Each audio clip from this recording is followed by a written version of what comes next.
예, 우리 이 무더위에 우리 하나님께서 우리 은혜 주셔서 우리 담임 목사님, 우리 성도 여러분 모두 강건하시기를 간절히 기원합니다.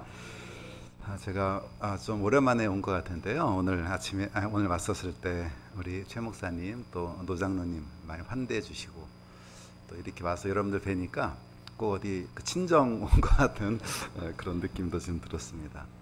그리고 오늘 또 우리 귀한 찬양도 잘 들어서 제가 은혜 많이 받았습니다. 감사합니다. 우리 말씀 듣기 전에 우리 옆에 분하고 한번 인사 한번 하시죠. 우리 어떻게 할까요? 우리 예배 시간에 졸지 않는 당신 아름답습니다. 이렇게 하실까요? 같이 한번 해보시죠. 네.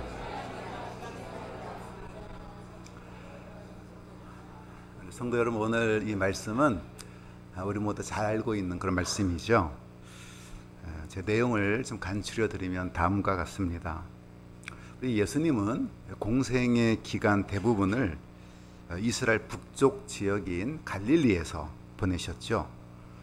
하지만 오늘 본문은 예루살렘에서 일어난 그 사건이 기록이 되어 있습니다. 왜 예루살렘에 오셨을까요? 초막절을 지키기 위해서 예수님이 예루살렘에 오셨습니다. 예수님이 예루살렘에 오신다는 소식을 들은 백성들, 갈릴리에서 얼마 전에 있었던 오병이어로 5천 명을 먹인 사건, 그리고 그곳에서의 예수님의 행적을 두고 이런저런 의견들이 오고 갔습니다. 어떤 이는 예수가 좋은 사람이다. 어떤 이는 미혹해하는 사람이다. 그러던 중에 예수님께서 예루살렘 성전에서 가르치기를 시작을 하십니다. 이른바 초막절 설교입니다. 나는 생명의 떡이다. 내게 오는 자는 결코 줄이지 아니할 것이다. 누구든지 목마르거든 내게로 와서 마시라.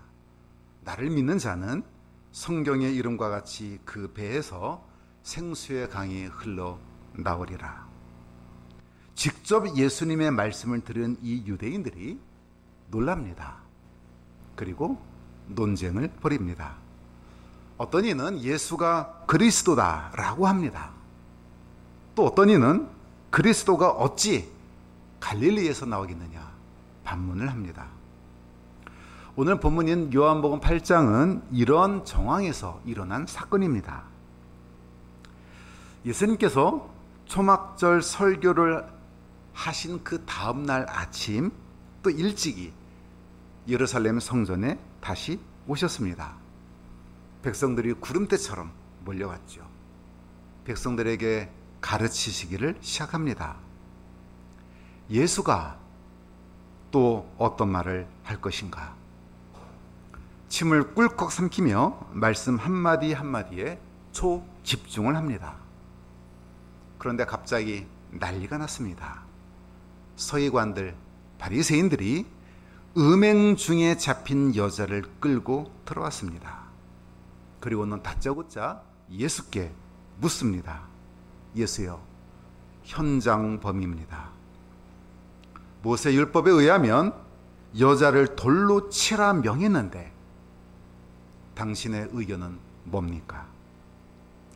여러분, 이 질문은 당연히 예수님을 궁지로 몰아넣고 고소할 거리를 만들기 위함이었죠.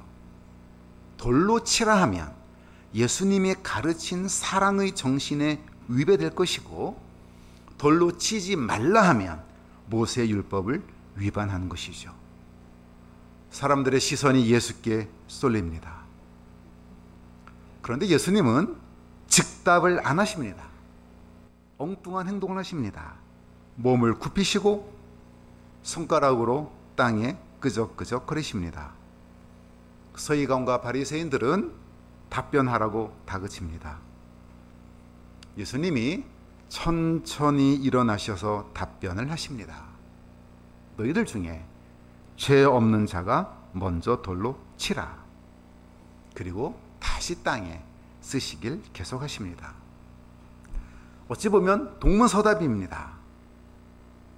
하지만 사람들은 엉뚱한 답변이다 라고 항의하지 않고 의외의 반응을 보입니다. 생각해보니 양심의 가책을 느끼고 찔렸던 것 같습니다. 그리고는 사람들이 한 명 한 명씩 그곳을 떠나길 시작합니다. 결국 예수님과 여인만 남았죠. 여자여, 너를 정죄했던 자들이 어디 있느냐? 다 가고 없습니다. 나도 너를 정죄하지 않을 것이다. 가서 다시는 죄를 범하지 말거라.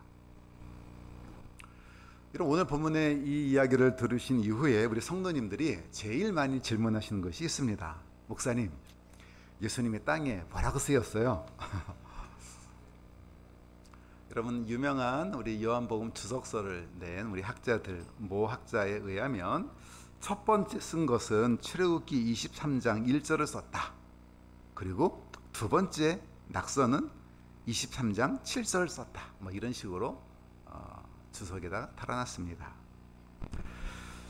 이분 어떻게 알았을까? 제가 좀 궁금합니다. 그래서 저도 궁금해서 한번 연구해보고 또 기도도 해봤는데 잘 모르겠더라고요. 제 영성이 부족한 것도 있겠지만 무엇보다 본문에서 정확히 말하고 있지 않기 때문이죠. 우리가 성경을 해석할 때 이렇게 침묵하는 것, 그 침묵으로부터 어떤 논증을 자꾸 끌어내는 것은 위험하지요. 본문이 말하지 않는 것을 굳이 상상해서 정답을 제시하는 것은 바람직한 태도가 아닐 겁니다. 자, 그렇다면 이 본문으로부터 우리는 어떤 메시지를 생각해 볼 수 있을까요? 오늘 요한복음 8장은 긴장감이 매우 높은 본문입니다. 음행 중 잡힌 여인입니다. 끌려왔습니다. 예수께서 가르치시던 성전 안에서 벌어진 일입니다. 엄숙한 교육의 현장에 여인을 끌고 와서 한 복판에 세웁니다. 여러분, 이 여인은 당시 어떤 모습이었을까요? 옷도 제대로 입지 못한 상태였을 겁니다. 끌려왔다고 했습니다. 얼마나 두려움에 차 있었겠습니까? 이 여인을 향해서 서기관과 바리새인들은 간음한 여인이라고 목소리 높입니다. 그리고 모세의 율법을 거론하며 돌로 쳐야 마땅하다고 씩씩거립니다. 그 자리에 있었던 백성들은 어떤 마음이었을까요? 예수님의 말씀도 듣고 싶었겠지만 어떤 의미에서는 재미있는 구경거리가 생겼습니다. 예수는 어떻게 답변할까? 돌로 치라 할까? 아니면 모세의 율법을 어길까? 여러분, 오늘 본문의 이야기에는 매우 중요한 한 단어가 숨겨져 있습니다. 나눔이라고 하는 단어입니다. 오늘 본문에는 정죄하는 사람과 정죄당하는 사람으로 나뉘어지고 있습니다. 누가 정죄하고 있습니까? 서기관과 바리새인들입니다. 누가 정죄당하고 있습니까? 가늠하다 현장에서 잡혀온 여인입니다. 이들이 이 여인을 정죄하고 고소하는 기준이 뭡니까? 율법입니다. 이 여인은 율법을 위반했고 율법에 의하면 간음한 자를 돌로 치라고 했다는 것이죠. 서기관과 바리새인들은 바로 이 율법의 근거에 예수께 묻습니다. 당신은 어느 쪽입니까? 우리처럼 율법을 지키는 쪽인가? 아니면 율법을 위반한 자를 편드는 쪽인가? 그곳에 있었던 군중들 역시 서기관과 바리새인들의 질문에 동의를 하고 있습니다. 예수는 이 율법에 대해 어떤 입장을 표명할 것인가? 조금 전까지는 예수님의 말씀을 경청하기 위해 몰려들었던 이 백성들이 이제는 율법이라는 기준을 두고 예수가 자기들과 같은 편인지 궁금해지는 것입니다. 성전에 옹기종기 모여 예수님 말씀에 귀 기울이던 이들이 갑자기 율법을 중심으로 헤쳐 모여가 이루어지고 있습니다. 한쪽은 모세의 율법에 동의하는 이들입니다. 다른 한쪽은 모세의 율법을 지키지 못해 돌에 맞을 운명에 처한 여인입니다. 그리고 예수님을 향해 사상 검증의 칼을 들이대고 있습니다. 당신은 어느 쪽이요? 이런 우리는 통상 이렇게 나눔에 꽤 익숙해져 있습니다. 나눔은 어찌 보면 굉장히 자연스러운 것입니다.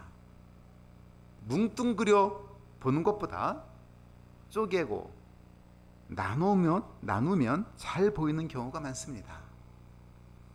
꽃이다 라고 통칭하는 것보다 개나리, 무궁화, 튤립 등등의 이름을 붙여서 들여다보면 더 잘 이해가 됩니다. 우리 서양 사람들은 김치 맛을 보고 뭉뚱그려 그냥 맵다 그러지 않겠습니까? 또 우리는 김치 맛을 쪼개고 나눠서 이해를 하고 있습니다. 맛깔스럽다, 새콤하다, 아삭하다 등으로 나눠서 표현을 합니다. 학문도 계속 나눠지면서 발전을 해왔습니다. 본래 학문은 철학이라고 불렸었습니다. 하지만 시간이 가면서 나뉘어지고 여러 학문으로 분과됐습니다. 지구상에 있는 생명을 관찰한 린네라고 하는 생물학자가 있습니다. 생물을 다 관찰한 이후에 종속, 과목, 강문, 계 이런 식으로 식물, 동물들 분류를 했습니다. 이처럼 분리하고 나눔은 세상을 이해하는 데 도움을 분명 줍니다. 하지만 문제가 있습니다. 이처럼 나누는 이른바 고체적 사고는 세상을 이해하는 데 분명 도움은 되지만 이런 사고에 익숙한 나머지 인간도 이런 방식으로 나눠버리는 습성이 생기게 된 겁니다. 그래서 상대방을 같은 인간으로 보기보다 자꾸 구분해서 보려고 그럽니다. 누구는 부자고 누구는 가난한 자가 됩니다. 누구는 내 편이고 누구는 내 적이 됩니다. 누구는 정상인이고 누구는 비정상인이 돼버리고 맙니다. 나누고 구분하는 것은 어쩔 수 없는 일일 수 있습니다. 하지만 여기서 중요한 문제가 있습니다. 나누는 기준입니다. 여러분, 강아지를 데리고 산책을 하다 보면 두 가지 종류의 인간이 있다고 그러지 않습니까?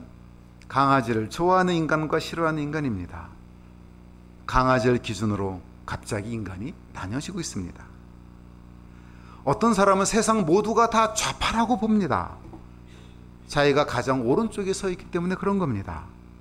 물론 그 반대도 마찬가지죠. 그래서 기준이 중요합니다. 내가 서 있는 이 지점, 내 기준에 의해서 세상이 달리 보이기 때문에 그렇습니다. 오늘 본문을 이런 관점에서 생각을 해보겠습니다.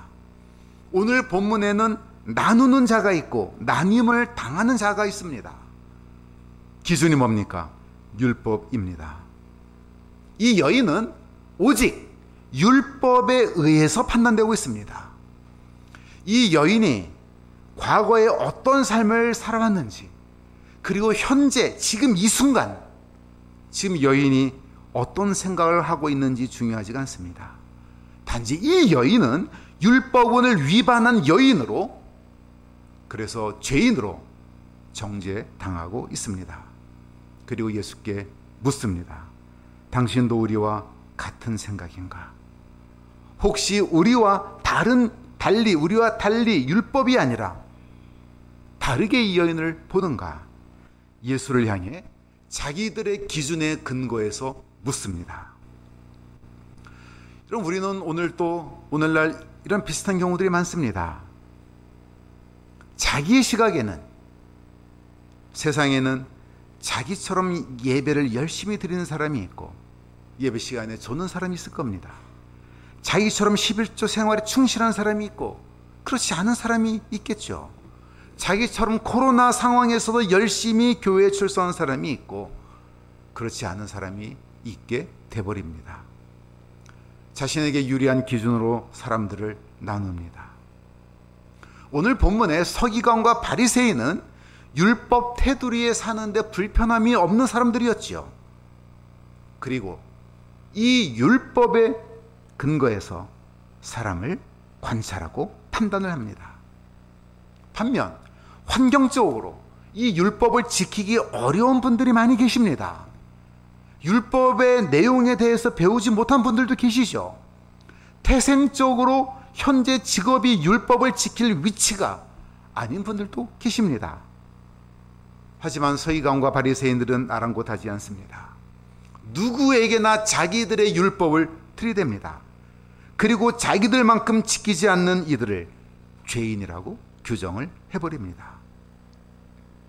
율법의 이름으로, 신앙의 이름으로 저질러지는 잘못들입니다. 여러분, 이런 과오는 기독교 역사에서 많이 있어 왔습니다. 중세시대 교황은 예루살렘 탈환이라고 하는 명분하에 7번이나 십자군 전쟁을 일으켰습니다. 자기들의 믿음이고 자기들의 기준입니다. 그래서 세상을 한 문맥으로만 보는 사람은 위험합니다. 극단적 이언론에 빠질 수가 있습니다. 내 기준으로만 세상을 보는 우를 범할 수 있기 때문에 그렇습니다. 이 오늘 본문의 서기관과 바리새인 그리고 그곳에 함께 있었던 군중들 모두 동일한 기준을 갖고 있습니다. 사람들 앞에 두려워 떨고 있는 이 가련한 여인을 향해서 동일한 하지만 섬뜩한 기준을 들이댑니다. 그리고 과연 예수는 자기들과 같은 기준으로 볼지 묻습니다. 여러분, 이때 예수님께서 어떻게 하셨습니까? 즉답을 안 하셨습니다. 뭘 하셨습니까? 몸을 굽히고 땅에 뭔가 끄적거리십니다. 뻘쭘해졌겠죠. 그래서 뻘쭘해진 그들은 자기들이 기대하는 답변이 없으니 재촉하고 다그칩니다. 빨리 입장을 밝히라는 것이죠. 예수님은 천천히 일어나시면서 말씀하십니다. 너희 중에 죄가 없는 자가 먼저 돌로 치거라. 동문서답처럼 보이죠. 어려운 질문이 아닙니다. 간음했으니, 율법을 범했으니 돌로 칠까요 말까요? 예스 혹은 노로 대답하라는 것이죠. 그런데 예수님은 자신들이 전혀 예기치 못한 태도를 보이십니다. 예스도 노도 아닌 다른 답변을 내놓으십니다. 자기들이 보기에 이 여인은 율법을 범했으니 죄인이고 율법에 의하면 음행한 여인은 돌로 치게 되어 있는 것은 당연한 것인데 예수님은 너무나도 이 당연한 알고리즘에서 벗어난 말씀을 하신 겁니다. 그런데 이상한 일이 일어납니다. 엉뚱한 답변을 하신 것은 분명한데 이 답변을 듣고 사람들이 가책을 느꼈다고 했습니다. 그리고 율법을 위반한 이 여인을 향해서 직전에는 정의감에 불타있던 이 사람들이 노인부터 젊은이까지 1명, 2명 그곳을 떠납니다. 그리고 예수와 여인 둘만 남게 됩니다. 여러분, 도대체 무슨 일이 일어난 걸까요? 예수께서 도대체 무슨 일을 하셨습니까? 별일 안 하셨죠. 그들이 원하는 답변을 안 하셨을 뿐입니다. 안 드셨고 뭔가 쓰셨고 죄 없는 자가 먼저 돌로 치라 이렇게 말씀하셨을 뿐입니다.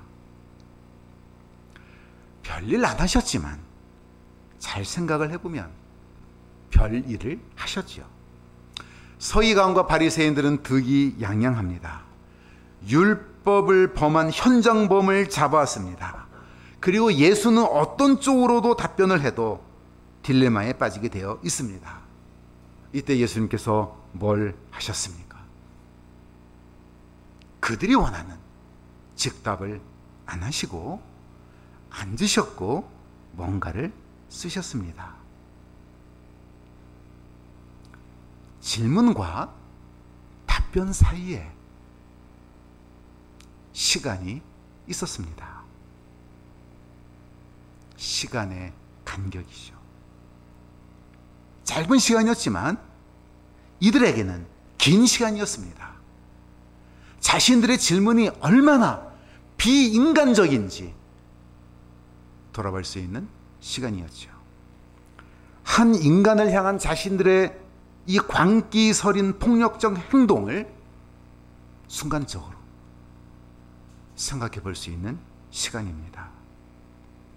예수님은 이 긴 시간을 초조하게 보내고 있던 그들을 향해서 전곡을 찌르십니다. 죄 없는 자가 돌로 치거라. 여러분, 이 말씀은 이 여인을 향해 가졌던 고정된 생각에 대한 저항입니다. 서기관과 바리새인들은 한 인간을 율법에 의해서 구분하고 있습니다. 자기들처럼 율법을 잘 지키는 자, 저 여인처럼 율법을 지키지 못하는 자. 하지만 예수님은 이들의 구분에 동의하지 않으신 것입니다. 다른 기준으로 이 여인을 보라는 것이죠. 머리끄덩이 붙잡힌 채, 옷도 제대로 입지 못한 채 공포에 떨고 있는 저 여인을 보라는 것입니다.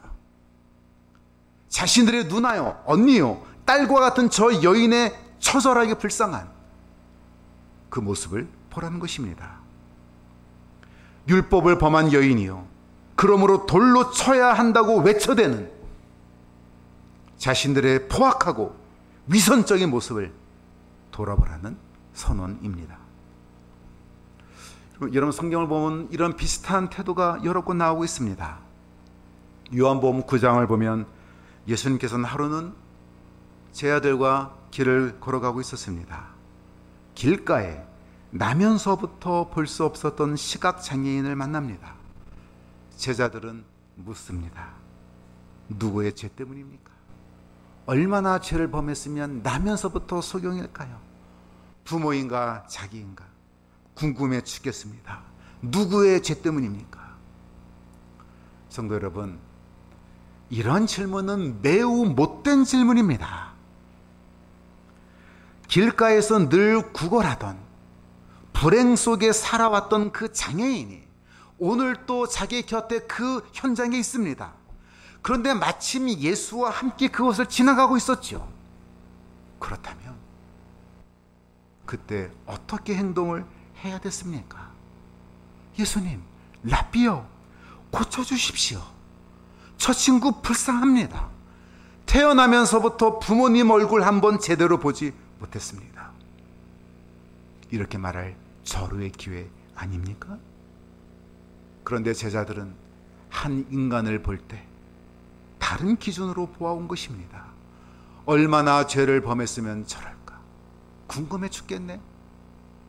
부모의 죄 때문인가? 누구의 죄 때문일까? 여러분, 오늘 본문에서 예수님은 즉답을 안 하시자 의기양양한 얼굴을 가졌던 이들이 어떻게 됩니까? 양심의 가책을 느꼈다고 그랬습니다. 뭐가 그렇게 만들었을까? 시간입니다. 침묵의 시간이 있었죠. 예수께서 땅 위에 끄적거렸던 그 시간, 짧은 시간이었지만 자신들의 잔혹성을 돌아보게 해줄 시간이었죠. 자기도 따져보니 저 여인처럼 다른 뭔가에 있어서는 사실 많은 부분에서 죄인임을 깨닫게 된 것이죠. 그래서 예수께서 뭐라고 말씀하십니까? 죄 없는 자가 돌로 치거라. 여러분, 그 다음에 무슨 일이 일어납니까? 생각해보니 나도 죄인인데 예수께서 말씀하신 기준의 근거에 보니 다도 죄인이니 양심의 가책을 느꼈던 이들이 한 명 두 명 현장을 떠납니다. 놀라운 일이 있죠. 다 떠났다는 거예요. 예수를 고발할 목적으로 씩씩거렸던, 그 일을 주도했던 서기관들, 바리새인들도 가책을 느끼고 다 떠났습니다. 율법의 수호자라며 의기양양했던 그 사람들도 시간을 두고 자신을 잘 돌아보니 자신들의 포악성을 보게 된 것이죠. 그리고 움켜졌던 돌을 내려놓은 것입니다. 자신들과 저 여인, 우리 모두 죄인이라는 예수의 기준에 동의를 하게 된 것이죠. 자신들에게 유리한 율법의 기준으로 보니 저 여인은 죄인이었지만 예수께서 제시한 우리 모두 죄인이라고 하는 기준에서 보니 저 여인도 나도 죄인임을 깨닫게 된 것이죠. 자기도 죄인이기에 손에 있던 돌을 내려놓게 된 것입니다. 성도 여러분, 오늘 본문 앞에 우리를 정직히 돌아봐야 하겠습니다. 혹시 나도 내 기준에 따라 사람을 함부로 나누지 않았을까? 저 사람은 죄인이라고, 보잘것없는 사람이라고, 무식하다고, 가난하다고, 여성이라고, 믿음 없다고 함부로 대하지 않았는지 돌아봐야 하겠습니다. 자신도 모르게 남을 향해 돌을 쥐었던 이 손을 펴려면 어떻게 해야 될까요? 오늘 본문에는 그 답이 무엇이라고 이야기를 합니까? 말을 좀 적게 하는 것, 침묵하고 성찰하는 시간을 갖는 것이죠. 여러분 잘 성찰해 보십시오. 그러면 내 기준으로 남을 구분했던 경계들을 허물어 갈 수가 있습니다. 시간을 잘 두고 생각을 해보면 이상한 삶을 살아간다고 우리가 비난했던 이들도 이해할 수 있게 됩니다. 내 딸이, 내 남편이 왜 그렇게 살아가는지, 목사님이, 집사님이 왜 그런 말을 했는지 이해되기 시작할 겁니다. 왜 젊은이들이 그렇게 희한한 옷을 입고 엉뚱한 생각을 하는지도 어느덧 이해할 수 있는 날이 옵니다. 성도 여러분, 우리 기독교인들은 언제부터인가 세상을 극단적 이원론으로 보기 시작했습니다. 교회와 세상을 자꾸 나눕니다. 교인과 비교인도 나눕니다. 천국 갈 사람과 지옥 갈 사람을 자꾸 나누려고 그럽니다. 예수님 시대 때 율법에 찌들었던 이들이 잘했던 일들입니다. 율법을 지키는 자와 범하는 자를 나눴습니다. 유대인과 이방인들을 나눴죠. 하지만 예수님은 어떻게 하셨습니까? 막힌 담을 허셨잖아요. 가늠한 여인을 정죄하지 않으시고 하나님의 따뜻한 은혜와 구원이 필요한 인간으로 안아주지 않으셨습니까? 우리도 그래야 되죠. 남을 구분하고 판단하기 이전에 남을 이해하려고 하는 시간, 침묵과 성찰의 시간을 가져야 됩니다. 왜 어떤 이는 태극기 들고 광화문 광장에 나가는지, 왜 누구는 보수적 신앙을 지니고 왜 누구는 개방적 신앙을 지니는지 판단하고 정죄하기 이전에 한번 이해하려고 하는 마음을 갖는 것이 필요합니다. 우리가 그렇게 하지 않는다면 우리는 돌을 놓고 현장을 떠났던 서기관과 바리새인만도 못한 그런 사람이 되는 것이죠. 사랑하는 신함교회 성도 여러분, 이제 올해도 벌써 절반이 다 지나갔습니다.